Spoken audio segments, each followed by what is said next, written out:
Merci, monsieur le maire. Chers collègues, lors du débat d'orientation budgétaire, notre groupe avait posé 3 questions à monsieur le maire qui n'était plus là pour y répondre. Alors je les reformule ici, n'ayant obtenu par ailleurs aucune réponse. Sur l'emploi d'abord. Tandis que la France connaît une croissance historique à plus 6,25% en 2021, un taux de chômage à 7,6%, le plus bas depuis 13 ans, et des embauches au plus haut depuis 20 ans, qu'en est-il à Grenoble ? Dans le document d'analyse des besoins sociaux publié par le CCAS de la ville de Grenoble, pour les chiffres 2020, il est indiqué un taux de chômage à 16%. Avez-vous aidé les Grenoblois à trouver un emploi, Éric Piolle ? Sur le pouvoir d'achat, selon l'INSEE, en 2019, en France, le niveau de vie médian de la population a augmenté de 2,6% par rapport à 2018. C'est sa plus forte progression depuis le début des années 2000. Selon l'OFCE, on constate une hausse du pouvoir d'achat pour les ménages de 1% par an, soit un gain annuel moyen de 334 €. C'est 4 fois plus que sous les 2 mandats précédents. Hollande, 76 €, Sarkozy, moins 15 €. Et particulièrement pour les 2 premiers déciles fiscaux, les ménages les moins favorisés donc. En Isère, pour parfaire votre information, chaque foyer a économisé 1 450 € par an d'impôts. Ces résultats sont dus au fait que nous avons augmenté les salaires et baissé les impôts. Qu'en est-il à Grenoble ? Avez-vous baissé les impôts des Grenoblois Éric Piolle depuis 2014 ? Non. Sur les inégalités. Selon une étude de l'INSEE, les inégalités de vie ont nettement diminué en France en 2019. Le niveau de vie augmente pour l'ensemble de la population, mais la progression est plus soutenue pour les 50% des ménages les moins aisés. C'est l'INSEE qui le dit. Qu'en est-il à Grenoble ? 19% de la population vit avec moins de 1 024 € par mois pour une personne seule, soit 5 points de plus que la moyenne française. Hier encore, lors des événements du Secours populaire, d'Emmaüs et du SAMU social, qu'ont dit les responsables locaux sur la situation de Grenoble ? Qu'hélas, la situation empire ici, chez nous, et que l'État a répondu présent pour la solidarité pendant la crise, mais que Grenoble est particulièrement touchée. Et pourtant, le taux de pauvreté est resté stable en France en 2020 par rapport à 2019, malgré la crise sanitaire. 14,6% en 2020, soit 9,3 millions de personnes. Il ne s'agit pas de se réjouir, bien sûr, mais les inégalités ne se sont pas accentuées malgré la crise Covid et malgré les fake news qui circulent. Il serait de bon ton qu'on ne véhicule pas d'autres infos que celles qui sont vraies. Qu'en est-il à Grenoble ? Que faites-vous, monsieur le maire, face à cette détresse ? Rien. Du moins un camion caravane des droits. Vous dénoncez, mais vous ne faites rien. Alors, vous répondrez peut-être que l'emploi, le pouvoir d'achat et les inégalités ne relèvent pas de votre compétence directe. Certes, mais cela relève plutôt de votre engagement et de votre volontarisme sur ces sujets, comme pour d'autres sujets qui, eux, vous mobilisent pleinement. Je pense au récent courrier zélé adressé au président de la République sur tantôt le risque de l'extrême droite, tantôt sur la haine en plateau télévision, tantôt sur le plan grand froid.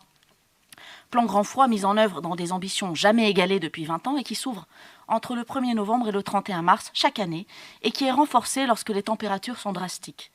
Vous mélangez tout et faites des raccourcis pour faire croire que l'État ne fait rien. Mais quand vous remerciez la préfecture dans votre introduction, monsieur le maire, de ce conseil municipal, c'est l'État que vous remerciez.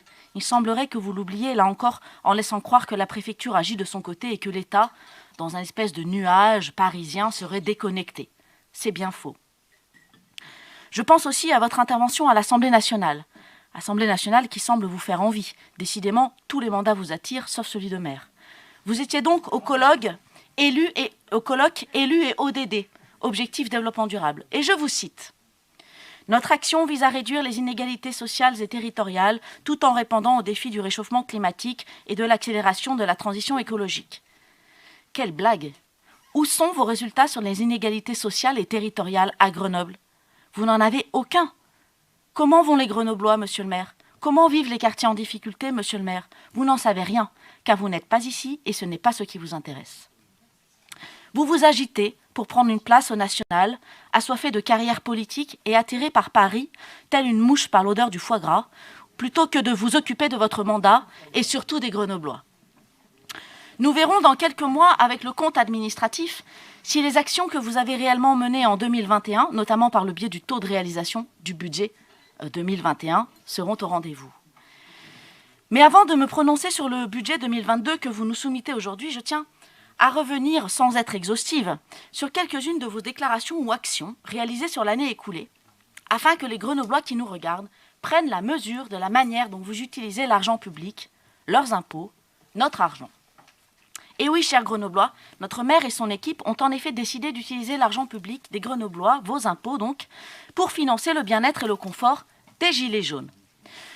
Vous ne ferez croire à personne que les Gilets jaunes sont des habitants comme les autres, monsieur le maire. Les dérapages violents de leurs manifestations ont coûté 30 millions d'euros aux collectivités locales, notamment sur le remplacement de mobilier urbain, et près de 1 million en Isère. 11 800 euros d'argent public, donc, pour aménager du mobilier urbain, figurez-vous, sur le domaine public à titre gratuit, alors que les commerçants et restaurateurs, eux, doivent payer les droits d'occupation du domaine public. Je le rappelle au passage. 11 800 euros d'argent public, donc, pour assurer le confort d'un mouvement éminemment politique, anti-vaccin, antidémocrate, souvent insultant, voire violent. Une plainte que j'avais déposée durant la campagne municipale a abouti à la condamnation de 2 individus, 2 gilets jaunes. Alors, monsieur le maire, je vous remercie de votre soutien pour les menaces que j'ai reçues il y a 10 jours. Mais où étiez-vous pour me soutenir pendant les municipales, tandis que je me faisais insulter, agresser et menacer par les gilets jaunes? C'est cela même que vous financez aujourd'hui. Je rappelle que votre adjointe, dans son expression publique à ce sujet, a elle-même affirmé qu'elle ne financerait pas des mouvements d'extrême droite. Donc vos leçons d'équité et d'accès aux services publics restent sans fondement. Car en réalité, cet accès n'est réservé qu'à ceux qui vous soutiennent politiquement. À Grenoble, en revanche, pas 1 centime pour la solidarité et la papothèque, par exemple. 11 800 euros les auraient bien aidés. Institution du quartier Mistral-Lys Rouge qui n'a eu de cesse de donner de l'énergie et mobiliser des moyens pour assurer le lien social et garantir un minimum de distribution alimentaire dans le quartier pendant la crise. À Grenoble, encore, 0 stratégie pour les piscines. Évidemment, après la déclaration d'une élue indiquant que les piscines sont, je cite, « des aberrations économiques, écologiques et sanitaires amenées à disparaître d'ici 10 ans », ce n'est une surprise pour personne. Mais monsieur le maire, je vous rappelle que les Grenoblois vous ont élu sur un programme. Et dans vos programmes, tant de 2014 que 2020, était clairement mentionnée votre volonté de réaliser un plan piscine à l'échelle métropolitaine. À Grenoble, toujours. On rappelle que le foie gras est prohibé des buffets officiels et des cantines depuis 2014, comme vous brandissez un trophée. Vous avez le premier, ça oui, on s'en souvient, vous êtes le premier, ça oui, on s'en souvient, pour faire le buzz sur les futilités. Vous n'êtes jamais le dernier. Mais vous avez de la concurrence désormais avec les maires de Lyon et de Bordeaux. Pour revenir sur vos 3 objectifs de ce budget 2022, que dire? Vous mettez en avant cette année 2 points. Reprenons-les. Tout d'abord, l'augmentation de la subvention au CCAS. Moi, j'ai envie de dire, enfin, vous nous avez entendus. Nous étions étonnés de votre manque d'ambition l'an dernier avec un budget bien loin des enjeux en matière d'action sociale et de solidarité, et nous sommes satisfaits de cette augmentation de 7,8%, même si nous pensons que vous auriez pu encore faire mieux et augmenter cette subvention à 20%, comme nous l'avions proposé dans notre programme de relance lors de la campagne en 2020. Il y a tant à faire en matière de santé, par exemple. Quelle est votre stratégie? Quelles actions proposez-vous aux Grenoblois? Le plan santé 2016-2020 que vous aviez établi est terminé. Où est votre bilan? Quels sont vos projets en la matière? Car nous sommes en 2022, monsieur le maire, et aucun nouveau plan n'a été réalisé, alors même que nous sommes en pleine crise sanitaire. Vous conviendrez qu'un plan santé semble indispensable. Le bilan interne non finalisé, disponible sur le site de la ville, montre qu'en matière d'accès aux soins et de prévention pour tous, et plus spécifiquement pour les personnes en situation de grande précarité, est loin d'atteindre les objectifs. Votre second projet phare dans ce budget 2022, c'est évidemment Capitale Verte. S'il est effectivement séduisant, notamment en termes d'attractivité, de savoir que les projecteurs seront braqués sur Grenoble, nous attendons avec impatience de voir comment les millions engagés sur cette opération vont se traduire en actions concrètes pour les Grenoblois. Car, entendez bien, ce titre ne vous félicite pas, monsieur le maire, il vous engage. Comme à votre habitude, ce budget 2022 ressemble à ceux d'avant, un budget mou, inspiré par rien du tout, et ne dessinant aucun avenir, aucune vision pour Grenoble. L'inquiétude règne face aux incertitudes budgétaires que vous créez, face aux tensions toujours accrues au sein de la majorité métropolitaine. Mais où allez-vous comme ça? Et cette année, permettez-moi de poser le sujet, c'est le pompon.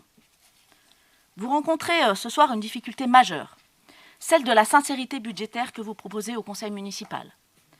L'article 32 de la loi LOLF de 2001 précise, je cite, « Cette sincérité s'apprécie compte tenu des informations disponibles et de prévisions qui peuvent raisonnablement en découler. En matière budgétaire, la sincérité se caractérise par l'absence d'intention de fausser les grandes lignes de l'équilibre déterminé. » Fin de citation. Vous inscrivez au budget 2022, page 29 du rapport, 17 millions de recettes liées à la vente des actions de Grenoble Habitat à Grenoble-Alpes Métropole, dans le cadre des discussions de l'avenir d'Actis et de Grenoble Habitat, suite à la loi Élan que la majorité a adoptée en 2018. Décidément, vous avez un problème avec l'application de la loi et cela devient récurrent, comme pour les 1607 heures de refus d'obstacles en un seul conseil municipal. Bref. Sur la vente de ces actions, 3 courriers sont désormais de notoriété publique, rapportés entre autres par la presse. Le premier, que je tiens à votre disposition. Le 26 novembre 2021, le président de Grenoble-Alpes Métropole s'étonne de la délibération de la ville du 12 juillet, en contradiction avec la délibération de la métropole du 21 mai. La monétisation des actions de Grenoble Habitat, je cite, n'a pas fait l'objet d'un consensus. Et il réitère à cet effet son refus de payer 45 millions en demandant votre avis sur la constitution d'une SAC sans monétisation. Deuxième courrier, vous avez répondu le 3 décembre. Je le tiens aussi à disposition, au président de la métropole, pour répondre qu'il n'y aurait pas de SAC sans valorisation des actions de Grenoble-Alpes Métropole, de Grenoble Habitat, pardon. Et enfin, troisième courrier, du 6 décembre, que je tiens aussi à votre disposition. Nous apprenons dans un courrier du président de la métropole, adressé aux administrateurs d'Actis, que le bureau d'Actis va présenter en conseil d'administration une résolution demandant, je cite, « d'abandonner tout projet de rapprochement avec Grenoble Habitat ». Je constate, dans les documents présentés ce jour au conseil municipal, que les 17 millions que vous attendiez d'un premier versement prévu dans le rachat des actions sont toujours inscrits au budget 2022. Or, force est de constater, sans aucun doute possible, que ces 17 millions n'existent pas, puisque c'est le président de la métropole qui a dit non à l'achat et vous-même qui avez mis fin au processus de négociation. Or, c'est une part non négligeable de vos recettes réelles, 21%. C'est d'ailleurs 31% de vos ressources propres d'investissement. De surcroît, il semble que la Cour des comptes ait évalué la valeur réelle des actions de la ville à 20 millions d'euros et non pas 45 millions d'euros. Mais cela pourrait presque passer pour anecdotique. Je prends à témoin Mme Elisa Martin et M. Nicolas Perron-Pérez, respectivement présidente et vice-président d'Actis et vice-président au logement de Grenoble-Alpes Métropole et adjoint de ce conseil municipal, qui non seulement ont toutes ces informations, mais qui ont voté de surcroît à la métropole une délibération pour la constitution d'une SAC sans transfert d'argent.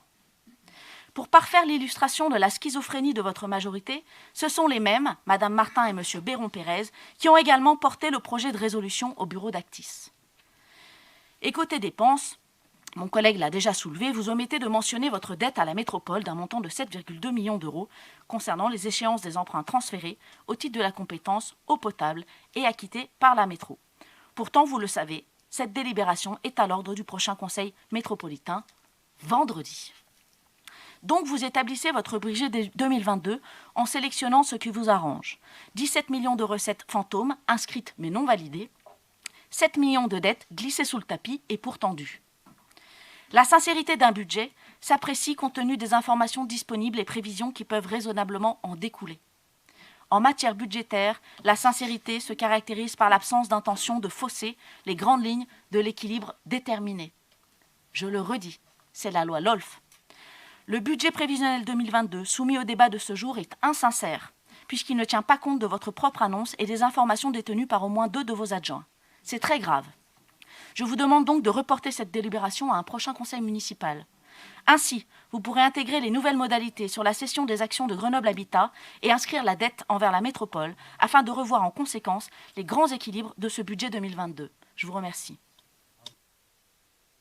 Oui, je vous remercie, monsieur le maire, des éléments de réponse. Je ne vais pas rebondir sur ce qu'a dit ma collègue, elle l'a très bien expliqué, mais vous dire que l'obligation de la loi, c'est de vous dessaisir de Grenoble Habitat, pas de vendre les parts et de monétiser les parts.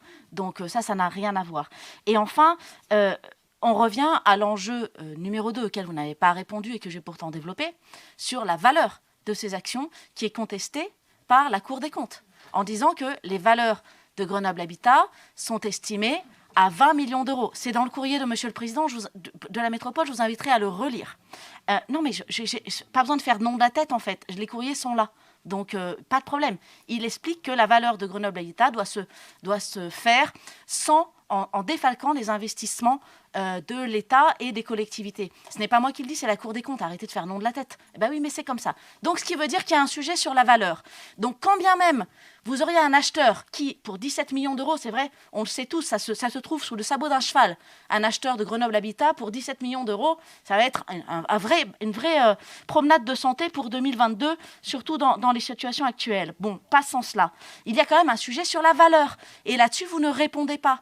Donc, vous avez un problème d'acheteur, un problème de valeur, tout ça pour dire qu'en 2022, jamais vous ne vendrez 17 millions d'actions de Grenoble Habitat. Et j'en veux pour preuve, c'est qu'en 2021, vous aviez inscrit au budget la cession des parts de la Compagnie du Gaz, alors que tout le monde était d'accord pour 11 millions d'euros, et que vous le retrouvez reporté en 2022 parce que vous aviez été incapable de faire acter la vente. Alors qu'il y avait un acheteur, alors qu'on était d'accord sur le prix. Arrêtez de prendre les Grenoblois pour des imbéciles, tout comme vos oppositions. Merci.